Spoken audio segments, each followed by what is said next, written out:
this land. They Don't hunted the let us tribe love of it. Reuben, Issachar, Ephraim on the mountains. That's what they did.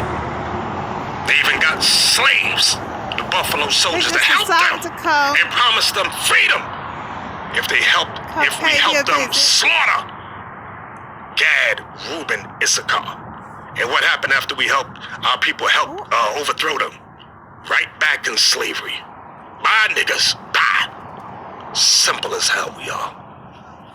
Just love So, nature.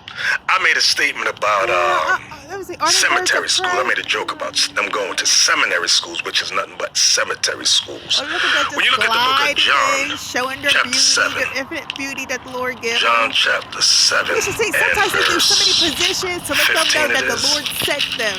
It reads, high.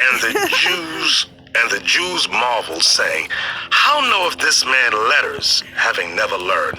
Meaning, how does he know the letters of Isaiah, Hosea, Malachi, Jeremiah, Daniel, Ezekiel, Moses? How knoweth this man letters, having never learned? Meaning what? What does that part mean? What does it allude to?